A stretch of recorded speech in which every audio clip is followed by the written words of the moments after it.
ሶስተኛው የትምህርታችን ንዑስ ርዕስ የሃይማኖት ሰዎችን ሥራ ማየት ይሆናል። ሶስተኛ የሃይማኖት ሰዎች ሥራቸው።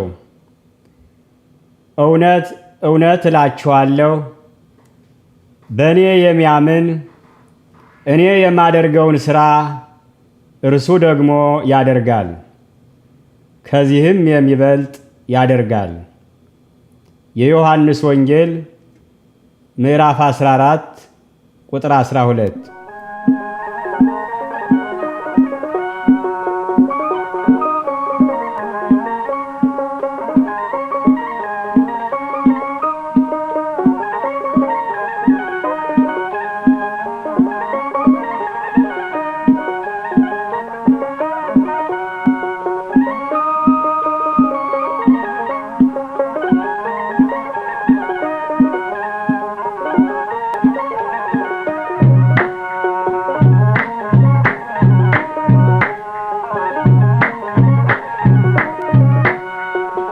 ኃይልን በሚሰጠኝ በክርስቶስ ሁሉን እችላለሁ። ኃይልን በሚሰጠኝ በክርስቶስ ሁሉን እችላለሁ። መከራም ቢገጥመኝ ለበጎ ነው ብዬ አልፋለሁ። ፈተናም ቢገጥመኝ ለበጎ ነው ብዬ አልፋለሁ። ኃይልን በሚሰጠኝ በክርስቶስ ሁሉን እችላለሁ። ኃይልን በሚሰጠኝ በክርስቶስ ሁሉን እችላለሁ። መከራ ቢገጥመኝ ለበጎ ነው ብዬ አልፋለሁ። ፈተና ቢገጥመኝ ለበጎ ነው ብዬ አልፋለሁ። ኃይልን በሚሰጠኝ በክርስቶስ ሁሉን እችላለሁ። ኃይልን በሚሰጠኝ በክርስቶስ ሁሉን እችላለሁ። መከራም ቢገጥመኝ ለበጎ ነው ብዬ አልፋለሁ። ፈተናም ቢገጥመኝ ለበጎ ነው ብዬ አልፋለሁ። ኃይልን በሚሰጠኝ በክርስቶስ ሁሉን እችላለሁ። ኃይልን በሚሰጠኝ በክርስቶስ ሁሉን እችላለሁ። መከራ ቢገጥመኝ ለበጎ ነው ብዬ አልፋለሁ። ፈተና ቢገጥመኝ ለበጎ ነው ብዬ አልፋለሁ። በሰንሰለት አስረው በወህኒ ቢጥሉኝ መከራን አብዝተው እጅግ ቢያስጨንቁኝ ለበጎ ነው ብዬ ተስፋ አድርጌአለሁ። ይሁን አንተ ያልከው እገዛልሃለሁ። ኃይልን በሚሰጠኝ በክርስቶስ ሁሉን እችላለሁ። ኃይልን በሚሰጠኝ በክርስቶስ ሁሉን እችላለሁ። መከራ ቢገጥመኝ ለበጎ ነው ብዬ አልፋለሁ። ፈተና ቢገጥመኝ ለበጎ ነው ብዬ አልፋለሁ። ትናንትናም ዛሬም አንተ ያው አንተ ነህ። ፍቅርህ አይቀየር ወረትም የለብህ። ስምን መጥራቴ ሞገስ ሆኖልኛል። ጠላቴ ቢፎክር መቼ አሸንፈኛል? ኃይልን በሚሰጠኝ በክርስቶስ ሁሉን እችላለሁ። ኃይልን በሚሰጠኝ በክርስቶስ ሁሉን እችላለሁ። መከራ ቢገጥመኝ ለበጎ ነው ብዬ አልፋለሁ። ፈተና ቢገጥመኝ ለበጎ ነው ብዬ አልፋለሁ። በመከራው ጽናት ጉልበቴ ደከመ። ትካዜ ከቦኛል ተስፋዬም ጨለመ።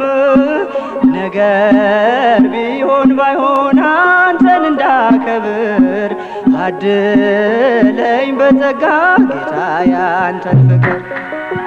ኃይልን በሚሰጠኝ በክርስቶስ ሁሉን እችላለሁ። ኃይልን በሚሰጠኝ በክርስቶስ ሁሉን እችላለሁ። መከራ ቢገጥመኝ ለበጎ ነው ብዬ አልፋለሁ። ፈተና ቢገጥመኝ ለበጎ ነው ብዬ አልፋለሁ።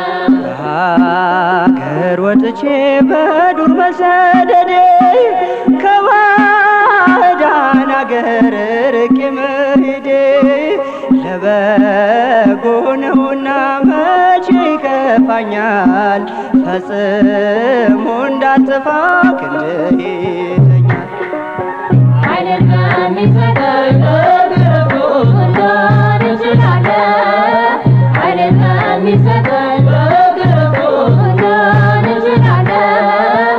መከራ ቢገጥመኝ ለበጎ ነው ብያልፋለሁ። ፈተና ቢገጥመኝ ለበጎ ነው ብያልፋለሁ። ትናንትናም ዛሬም አንተ አንተ ነህ። ፍቅርህ አይቀየር ወረትም የለብህ። ስምህን መጥራቴ ሞገስ ሆኖልኛል። ጠላቴ ቢፎክር መቼ አሸንፈኛል? ኃይልን በሚሰጠኝ በክርስቶስ መዳን እችላለሁ። ኃይልን በሚሰጠኝ በክርስቶስ መዳን እችላለሁ። መከራ ቢገጥመኝ ለበጎ ነው ብያልፋለሁ። ፈተና ቢገጥመኝ ለበጎ ነው ብያልፋለሁ። ኃይልን በሚሰጠኝ በክርስቶስ መዳን እችላለሁ። ኃይልን በሚሰጠኝ በክርስቶስ መዳን እችላለሁ። መከራ ቢገጥመኝ ለበጎ ነው ብያልፋለሁ። ፈተና ቢገጥመኝ ለበጎ ነው ብያልፋለሁ።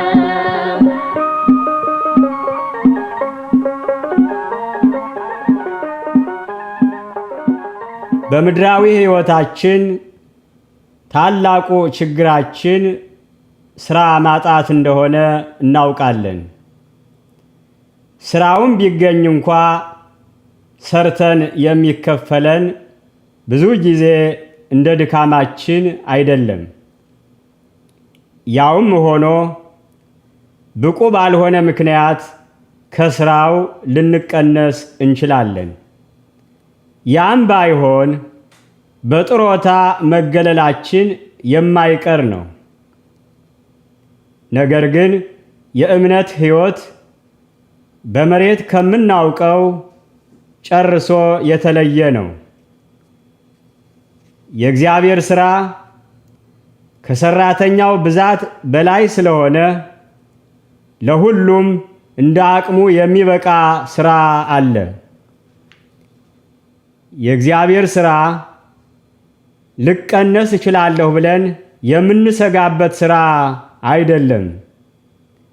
የእግዚአብሔር ሥራ ሁልጊዜ አስተማማኝ ስለሆነ በእምነት ሕይወት ሥራ ፈትነት የለም። የእግዚአብሔርን ሥራ ለመስራት የዕድሜ ገደብ ስለሌለ በጥሮታ ሥራን ማቆም የለም። በእምነት ሕይወት ሥራ አጣሁ የሚለው ቋንቋ አይሰማም። ሥራ የበዛበት ታላቅ በር ተከፍቶልኛልና። አንደኛው የቅዱስ ጳውሎስ መልእክት ወደ ቆሮንቶስ ሰዎች ምዕራፍ 16 ቁጥር 9 የእግዚአብሔር ሥራ ለመስራት ተዘጋጅተን አቅማችን ባለመፍቀዱ መስራት ባንችልም እንኳ ቁርጥ ውሳኔያችን የሰራነውን ያህል ዋጋ ያስከፍለናል። ሰው ላደርግልህ ተዘጋጅቼ ነበር፣ ነገር ግን አቅሜ ባለመፍቀዱ ላደርግልህ አልቻልሁም ብንለው አይደለም እንደተደረገለት አድርጎ ዋጋ ሊከፍለን እንደታሰበለት ማመኑ አጠራጣሪ ነው። አምላካችን ለቁርጥ ውሳኔያችንም ቢሆን ዋጋ ይከፍለናል። አምላካችን ለተቀደሰ ምኞታችን ዋጋ ይከፍለናል። ክብርና ምስጋና ለእርሱ ይግባው። አምላካችን አስቀድሞ ደሞዛችንን ከከፈለ በኋላ ስለሆነ እንድንሰራ ያዘዘን የሥራ ክፍያችን ከምንሰራው ሥራ በላይ እንደሆነ መረዳት ያስፈልጋል። ታላቁ ደሞዛችን ለሕይወታችን የተከፈለልን የእግዚአብሔር ልጅ ደም ነው። ለወደደን ከኃጢአታችንም በደሙ ላጠበን መንግሥትም ለአምላኩና ለአባቱም ካህናት እንድንሆን ላደረገ ለእርሱ ከዘለዓለም እስከ ዘለዓለም ድረስ ክብርና ኃይል ይሁን፣ አሜን። የዮሐንስ ራእይ ምዕራፍ 1 ቁጥር 6። በእርግጥ ሃይማኖት በሥራ የሚገለጽ እንጂ ሐሳብ ብቻ ስላልሆነ ሃይማኖታችንን በሥራ መግለጽና ደሙን በዋጋነት የከፈለልንን የአምላካችንን ፍቅር በሕይወታችን ማሳየት ክርስቲያናዊ ግዴታችን እንደሆነ ልንረዳ ያስፈልጋል። የያዕቆብ መልእክት ምዕራፍ 2 ቁጥር 17። በእግዚአብሔር ሥራ ሁሉም ሠራተኛ እንጂ አንዱ ሠራተኛ ሌላው አሰሪ አይደለም። በመሬት ባለስልጣኖች አንድ ባለስልጣን በትዕዛዝና በፊርማ ብቻ ከሚያውቀው በስተቀር እርሱ ጨርሶ ሰርቶት የማያውቅ ለመስራትም ፈቃደኛ የማይሆንበት ብዙ የሥራ ክፍል አለ። የመስሪያ ቤቱ ኃላፊ ዘበኛ ወይንም የጽዳት ሰራተኛ ሆነህ ስራ ቢባል ፈቃደኛ ሊሆን አይችልም። ነገር ግን የእግዚአብሔር ሥራ ከዚህ የተለየ እንደሆነ መድኃኒታችን ክርስቶስ አሳይቶናል። አምላካችን የሰማይና የመሬት ጌታ ሲሆን ወገቡን ታጥቆ የደቀ መዛሙርቱን እግር በማጠብ የጽዳት ሥራ ሰርቷል።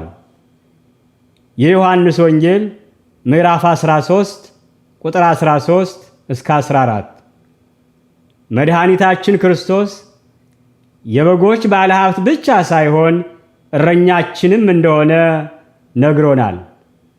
የዮሐንስ ወንጌል ምዕራፍ 10 ቁጥር 14 እስከ 16። የፍጥረታት ሁሉ አለቃ ሲሆን ዘበኛ ሆኖ ሰርቷል። የዮሐንስ ወንጌል ምዕራፍ 10 ቁጥር 7። ወገኖቼ ሃይማኖታችንን በሥራ መግለጽ አለብን ስንል እምነት ከስሜት የተለየ እንደሆነ ልንረዳ ያስፈልጋል። የእግዚአብሔርን ሥራ በእምነት መስራትና በስሜት መስራት የተለያዩ ነገሮች ናቸው። በማቴዎስ ወንጌል ምዕራፍ 26 ቁጥር 50 እስከ 56 እንደተመዘገበልን ቅዱስ ጴጥሮስ ክርስቶስ በተያዘበት ቀን ሊይዙት ከመጡ ሰዎች የአንዱ የማልኮስን ጆሮ በሰይፉ ሲቆርጥ በሱ ስሜት የሃይማኖት ግዴታውን እንደተወጣ አብሬህ እሞታለሁ ያለውን ቃል ኪዳን እንደፈጸመ ነበረ የተሰማው። በቅዱስ ጴጥሮስ እምነት የሚያስመሰግንና የሚያሸልም ሥራ መስራቱ ነበረ። ነገር ግን ሰይፍ የሚያነሱ ሁሉ በሰይፍ ይጠፋሉና ሰይፍህን ወደ ስፍራው መልስ በማለት ጌታው ገሰጸው። ቅዱስ ጴጥሮስ በስህተት የቆረጠውን ጆሮ እግዚአብሔር ቀጠለው። የሉቃስ ወንጌል ምዕራፍ 22 ቁጥር 49 እስከ 51። ክርስቲያኖች ሃይማኖትን በሥራ መግለጽ ማለት ለእኛ ስሜት የማይስማሙን ሰዎችን ጆሮ መቁረጥ የሚመስለን ጥቂቶች አይደለንም። ሰይፉ በእጃችን ሊኖር ይችላል። ጊዜው፣ ስልጣኑ፣ ገንዘቡ፣ ሁኔታው ሁሉ ሊያግዘን ይችላል። አንደበታችን ከቅዱስ ጴጥሮስ ሰይፍ ይልቅ እጅግ የተሳለ ሰይፍ ነው።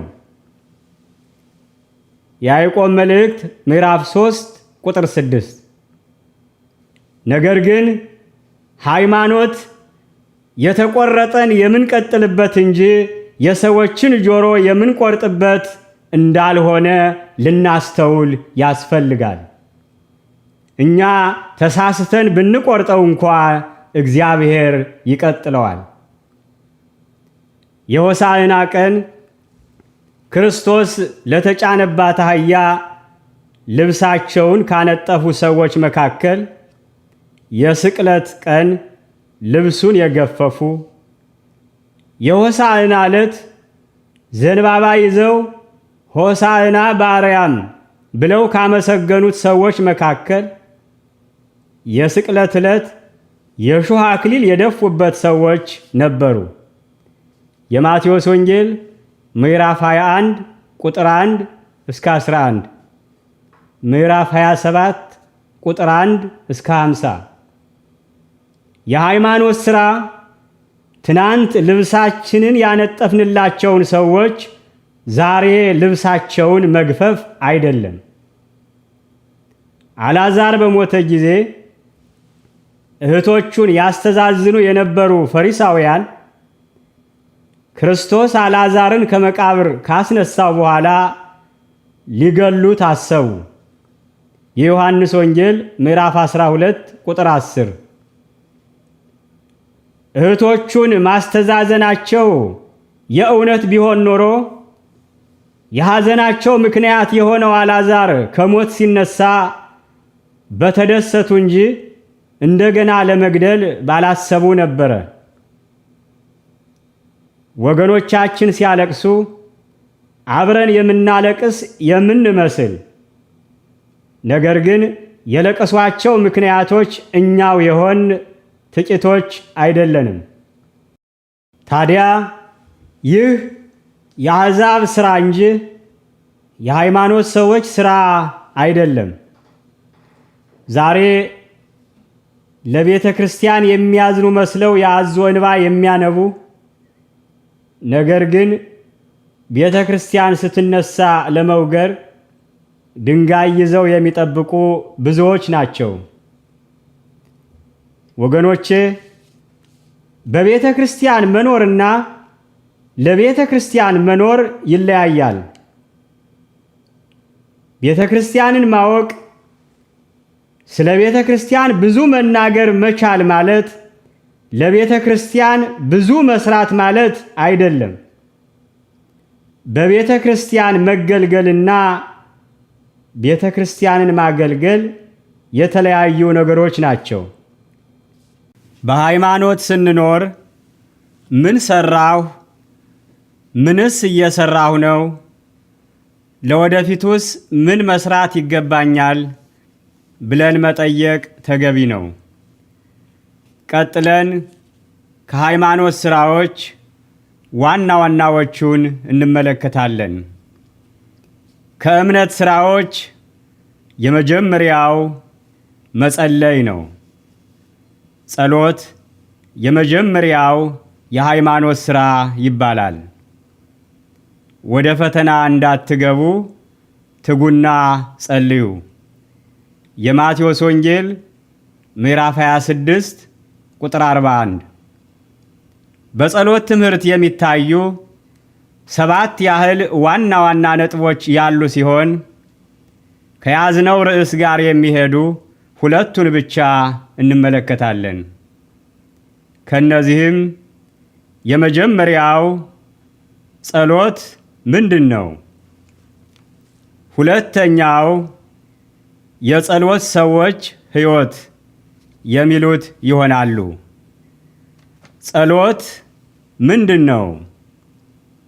ጸሎት ማለት በፊደላዊ ትርጉሙ ጸለየ፣ ለመነ፣ ጠየቀ ከሚለው የግዕዝ ግስ የተመሰረተ ቃል ሲሆን መለመንና መጠየቅ ማለት ይሆናል። የማቴዎስ ወንጌል ምዕራፍ 7 ቁጥር 7። ጸሎት በምስጢራዊ ትርጉሙ የመጀመሪያው ከእግዚአብሔር ጋር መነጋገር ማለት ነው። የአንድን ሰው ሐሳብ ማንነት ማወቅ የምንችለው በመካከላችን መነጋገርና የሐሳብ መለዋወጥ ሲኖር እንደሆነ ሁሉ የእግዚአብሔር አባታችንን ባህሪ ማወቅ የምንችለው አባታችንን በጸሎት ስናነጋግረው ስለሆነ የምንጸልይ ሰዎች ብቻችንን የምንነጋገር ሳንሆን ጸሎታችንን ከሚሰማንና መልስ ከሚሰጠን አምላካችን ጋር እንነጋገራለን። የማርቆስ ወንጌል ምዕራፍ 11 ቁጥር 24። ሥራ ለመስራት የሥራውን ባለቤት ማነጋገር ይቀድማል። የእግዚአብሔርን ሥራ ከመስራታችን በፊት የሥራው ባለቤት እሱን ማነጋገርና ምን አይነት ሥራ እንደተሰጠን መቼና እንዴት መስራት እንዳለብን የሥራችን ዋጋ ምን እንደሆነና መቼ እንደሚከፈለን ማወቅ ተገቢ ስለሆነ በጸሎት የሥራው ባለቤትና አሰሪው አምላካችንን ማነጋገር ያስፈልገናል። ሌላው ጸሎት ከእግዚአብሔር ጋር የአእምሮ ግንኙነት ነው። የዳንኤል ትንቢት ምዕራፍ 9 ቁጥር 20 እስከ 21። የጸሎታችን አድራሻ የእግዚአብሔር ጆሮ እንደሆነ ነቢዩ እንዲህ በማለት መስክሯል።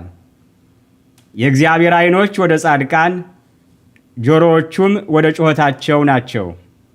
የዳዊት መዝሙር 33 ቁጥር 15። ሌላው ጸሎት በበጎችና በአውሬዎች መካከል በሚካሄደው የማያቋርጥ ክርስቲያናዊ ጦርነት መንፈሳዊ ውጊያ እንደሆነ ሐዋርያው መስክሯል። የሐዋርያው ቅዱስ ጳውሎስ መልእክት ወደ ኤፌሶን ሰዎች ምዕራፍ 6 ቁጥር 12። መንፈሳዊ ጦርነት በሆነው ጸሎት አሸናፊው እግዚአብሔር፣ ተዋጊው ሰይጣንና የጦርነቱ ምክንያት የሆነው ሰው ይገኙበታል። በጦርነቱ ሁልጊዜ አሸናፊው እግዚአብሔር ነው። እግዚአብሔር ስለ እናንተ ይዋጋል፣ እናንተም ዝም ትላላችሁ አላቸው። ኦሪት ዘጸአት ምዕራፍ 14 ቁጥር 14።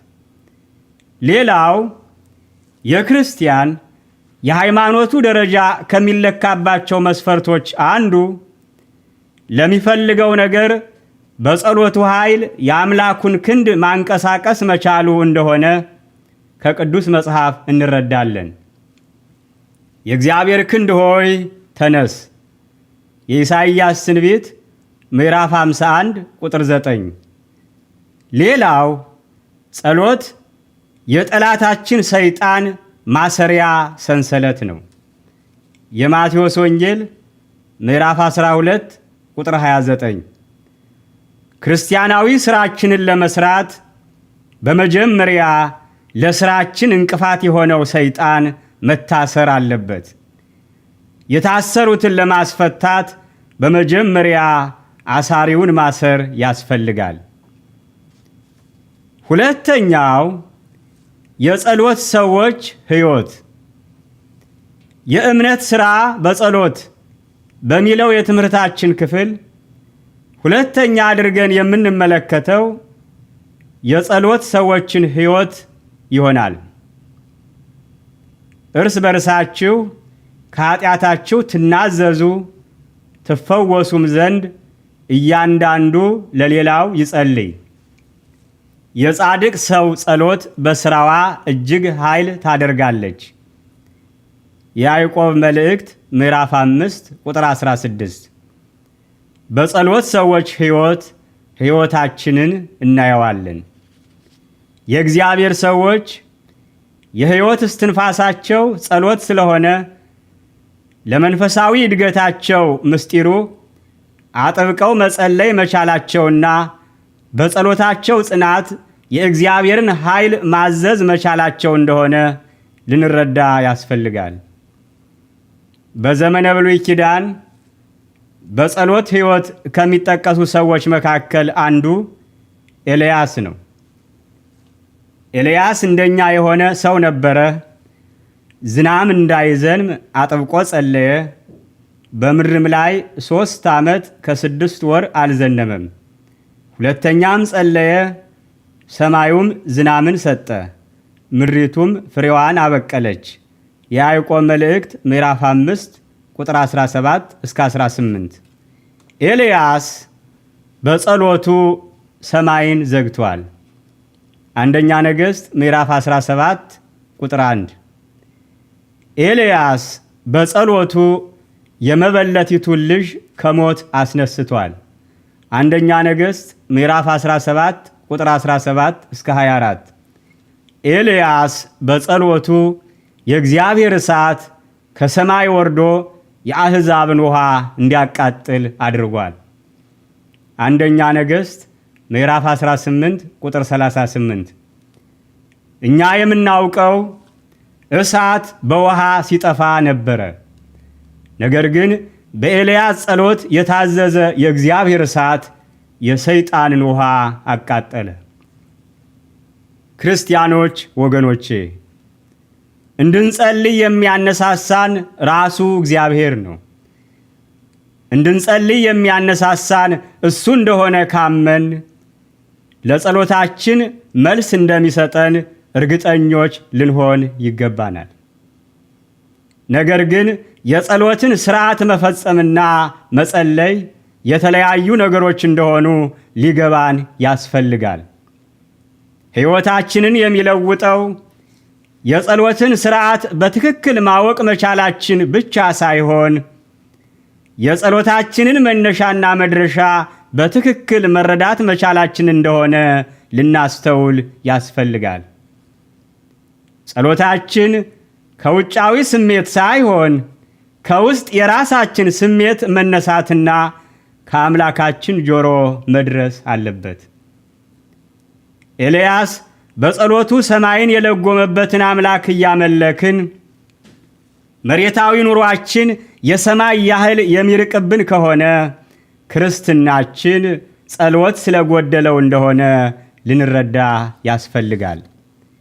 ሕይወታችን የጸሎት ሕይወት ከሆነ ኤልያስ በጸሎቱ ያስነሳውን ክቡር የሰው ልጅ በቁሙ አንገለውም። እግዚአብሔር ለሰሎሞን በፊቴ የጸለይኸውን ጸሎትህንና ልመናህን ሰምቻለሁ፣ ለዘለዓለም ስሜ በዚያ ያድር ዘንድ ይህን የሠራኸውን ቤት ቀድሻለሁ፣ ዓይኖቼና ልቤም በዘመኑ ሁሉ በዚያ ይሆናሉ በማለት ቃል የገባለት መቅደሱን አሳምሮ በመስራቱ ብቻ ሳይሆን ሥራውን ተንበርክኮ በመጸለይ ለአምላኩ በማስረከቡ ነበረ። አንደኛ ነገሥት ምዕራፍ 8 ቁጥር 54፣ ምዕራፍ 9 ቁጥር 3። ሰሎሞን ተንበርክኮ በመጸለይ አምላኩ ስጦታውን እንደተቀበለው አረጋገጠ። የሚገባንን ለእግዚአብሔር መስጠታችን ብቻ ሳይሆን ስጦታችን በትክክል በሱ እጅ እንደገባ ማረጋገጥ መቻል አለብን። ቅዱሳን ሰዎች ከ1000 ቃላት አንድ ጊዜ በጸሎት መንበርከክ እንደሚበልጥ ያምናሉ። መድኃኒታችን ክርስቶስ 5ቱን እንጀራና 2ቱን ዓሣ 5000 ሰዎች በልተውት 12 ቅርጫት እንዲተርፍ ያደረገው በጸሎት ነበር። የማቴዎስ ወንጌል ምዕራፍ 14 ቁጥር።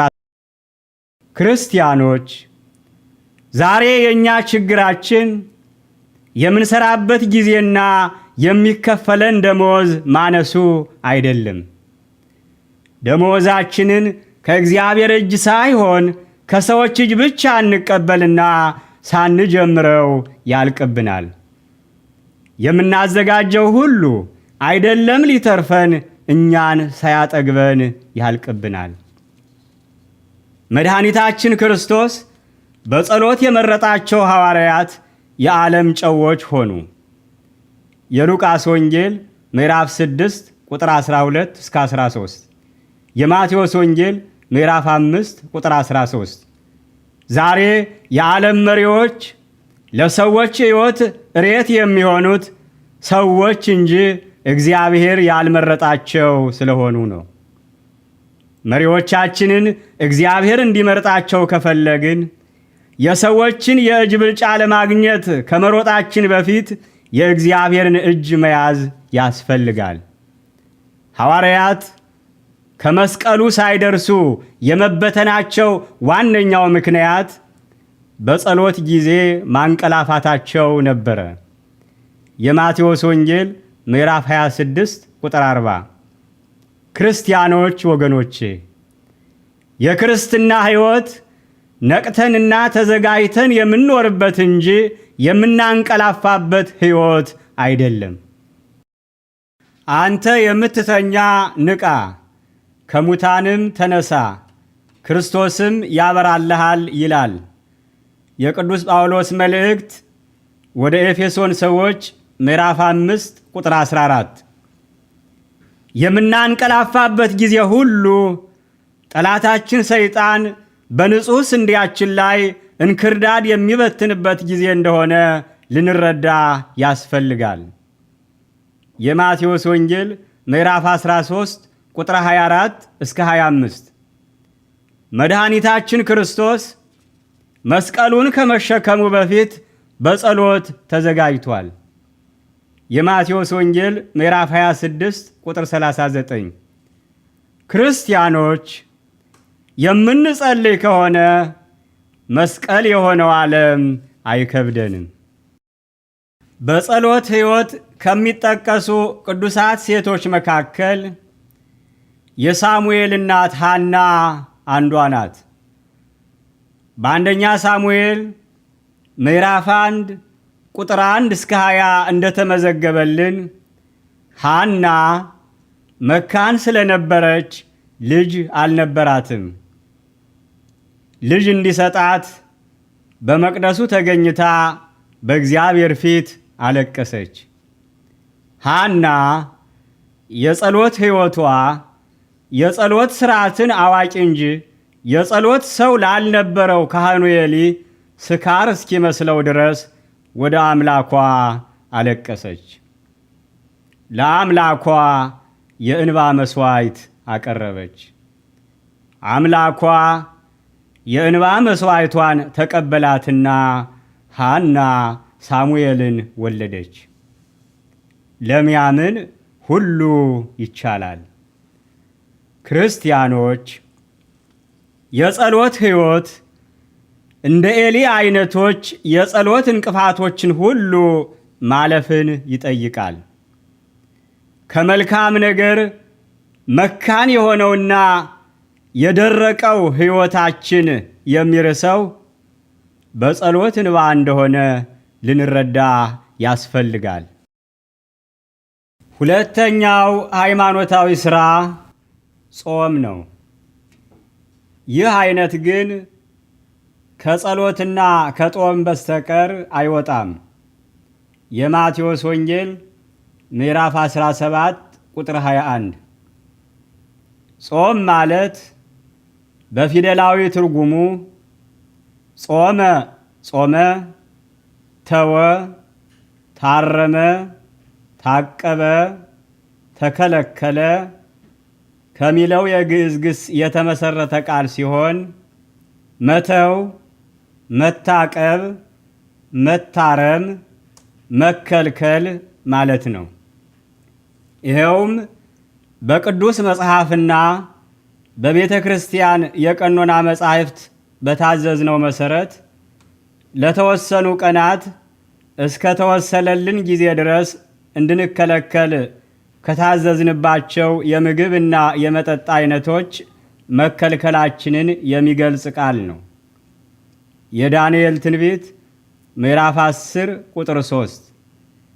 በምስጢራዊ ትርጉሙ ጾም ማለት የሥጋ ፍላጎትን ለነፍስ ፍላጎት ማስገዛት ማለት ነው።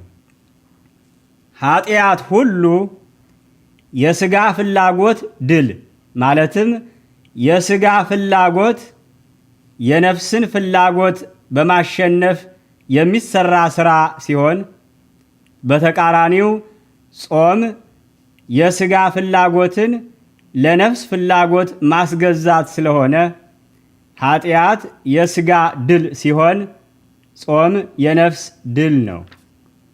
ሌላው ጾም ሥጋዊ ስሜትን ለመንፈሳዊ ስሜት መስዋዕት ማድረግ ስለሆነ የሥጋ ግብር ወይንም ጸባህተ ሥጋ ይባላል።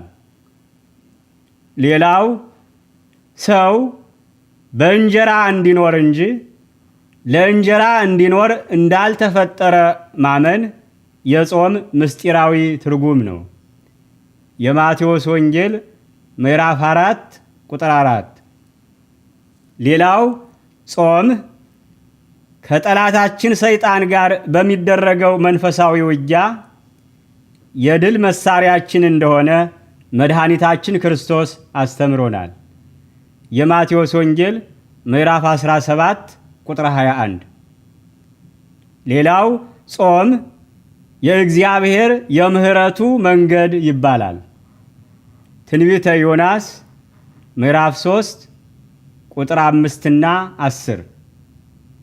ጾም የእግዚአብሔርን ድምፅ የማዳመጫ መሳሪያ ይባላል። የሐዋርያት ሥራ ምዕራፍ 13 ቁጥር 2 እስከ 3። ሌላው መጾም ማለት የአምላካችንን ስጦታ ለመቀበል መዘጋጀት ማለት ነው። የሐዋርያት ሥራ ምዕራፍ 14 ቁጥር 23።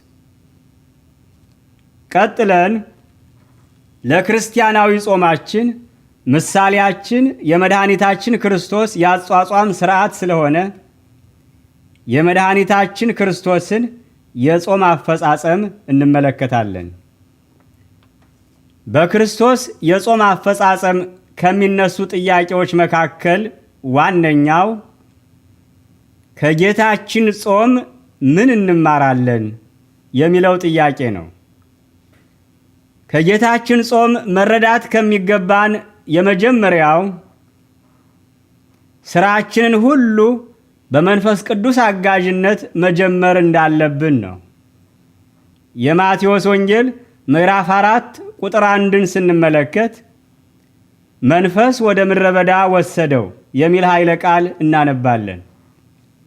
እንደ መጽሐፍ ቅዱስ አተረጓጎም መንፈስ ማለት ስምረተ መንፈስ ቅዱስ ወይንም የመንፈስ ቅዱስ ፈቃድ ማለት ስለሆነ መንፈስ ወሰደው ማለት ጾሙን በፈቃዱ ጀመረ ማለት ነው።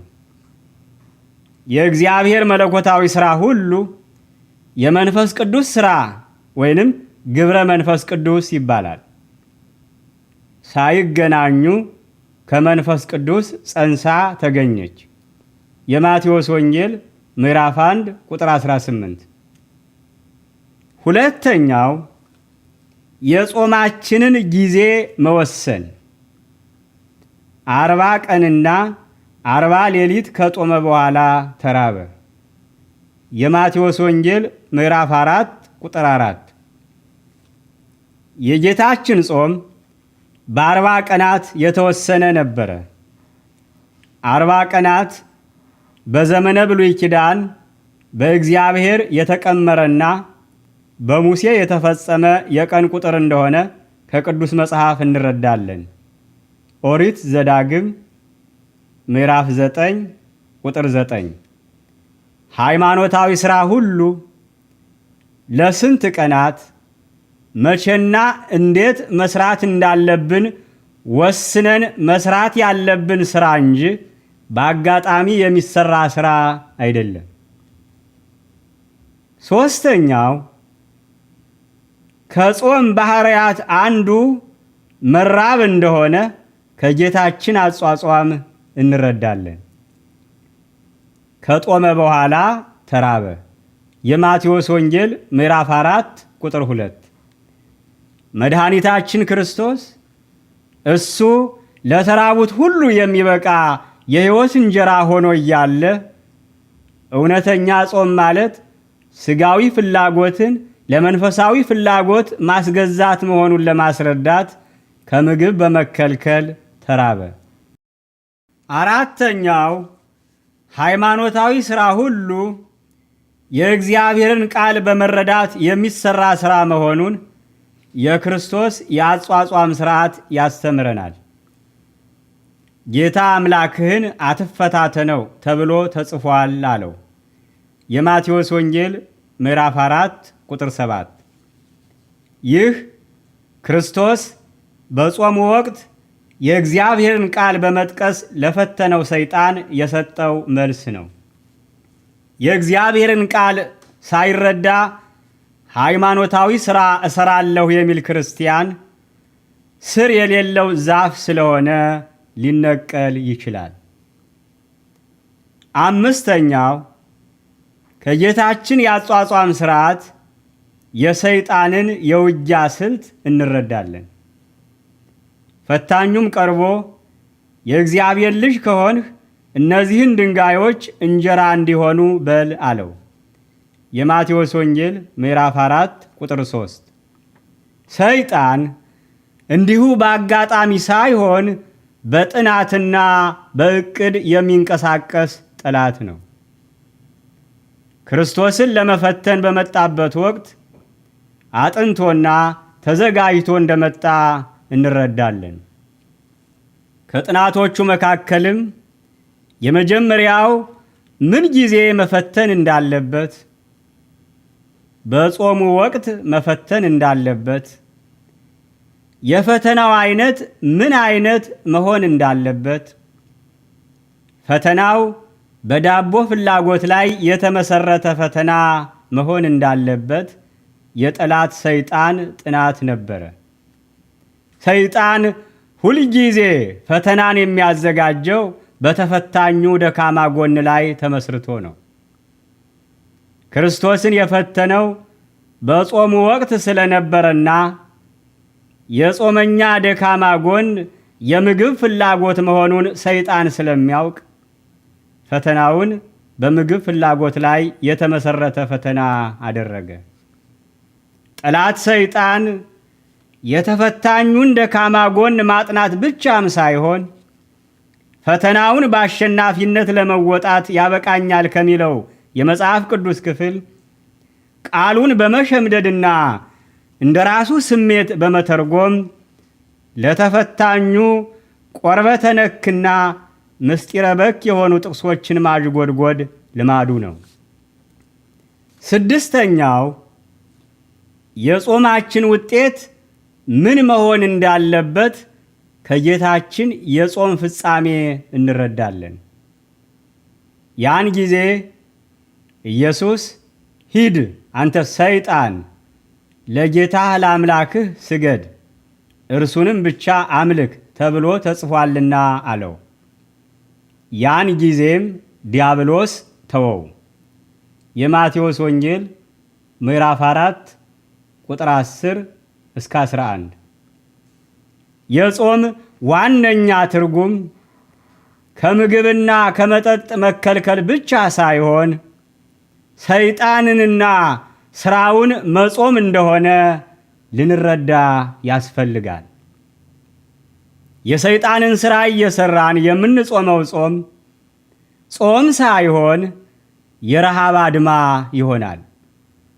እግዚአብሔር ለረሃብ አድመኞች ዋጋ አይከፍልም። የኢሳይያስ ትንቢት ምዕራፍ 58 ቁጥር 3 እስከ 7። ሰይጣን መድኃኒታችን ክርስቶስን እስከ 3 ጊዜ በመመላለስ ፈትኖታል። ጠላታችን በቀላሉ ተስፋ የሚቆርጥ ሳይሆን እስከሚጥለን ድረስ የሚታገለን ጽኑ ጠላታችን እንደሆነ ልንረዳ ያስፈልጋል። ሰይጣንን አንድ ጊዜ ያሸነፍነው ማለት ሁል ጊዜ ያሸነፍነው ማለት አይደለም። የሥራችን መጨረሻ ጾማችንና ጸሎታችንን መጨረሳችን ብቻ አይደለም። የሥራችን መጨረሻ ሰይጣንን እንዳሸነፍነው ማረጋገጥ መቻላችን ነው። ክርስቲያኖች ጾማችን ሰይጣንን ድል የሚያደርግ እንደ ነነዌ ሰዎች ጾም እሳትን የሚያጠፋ እንደ አስቴር ጾም በወገኖቻችን የተቃጣውን ሰይፍ የሚመልስ፣ እንደ ዳንኤል ጾም የአንበሳን አፍ የሚዘጋ፣ እንደ 3 ደቂቅ ጾም እሳቱንም እንኳ ቢሆን መመላለሻ እንድናደርገው የሚያስችል ጾም ሊሆን ይገባል። ለሚያምን ሁሉ ይቻላል። ሦስተኛው የሃይማኖት ሰዎች ሥራ ንስሐ ነው። ንስሐ ግቡ፣ ኃጢአትም እንቅፋት እንዳይሆንባችሁ ከኃጢአታችሁ ተመለሱ። የሕዝቅኤል ትንቢት ምዕራፍ 18 ቁጥር 30።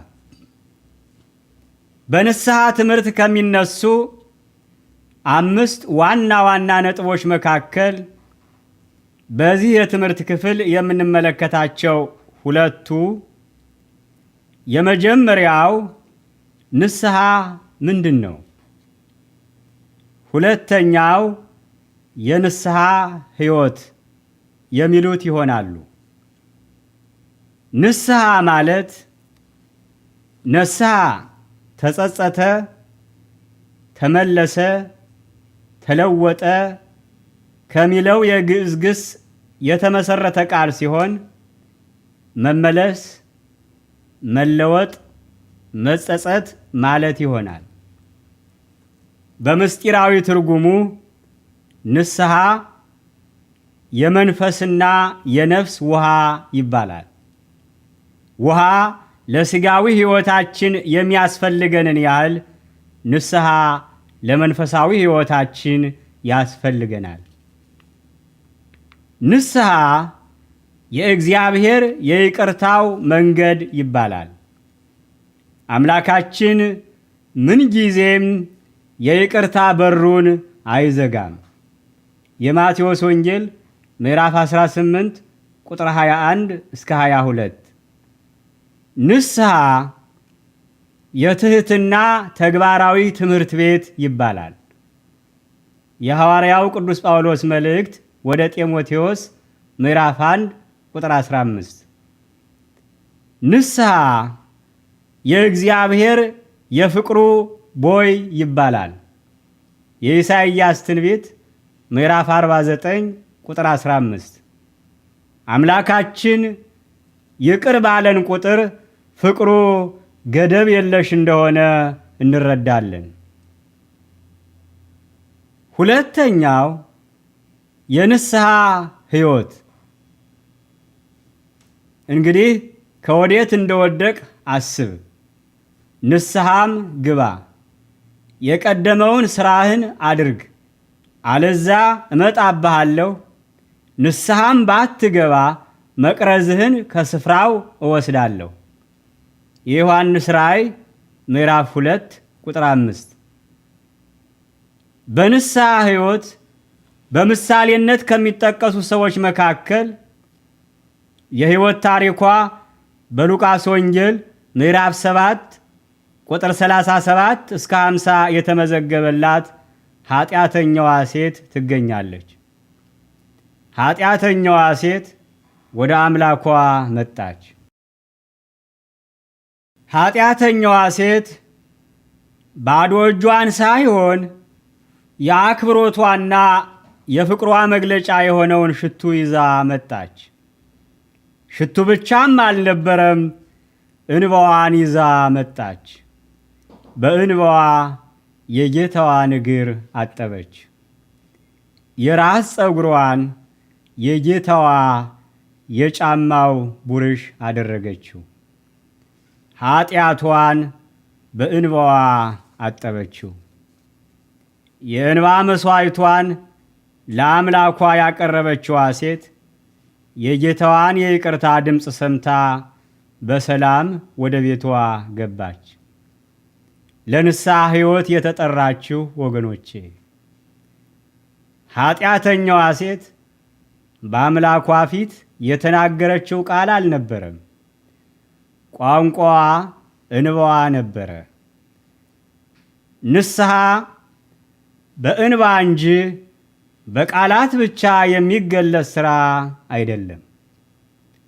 ኃጢአት በንስሐ እንባ ታጥቦ የሚለቅ ጉድፍ እንደሆነ ልንረዳ ያስፈልጋል። ለሚያምን ሁሉ ይቻላል።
This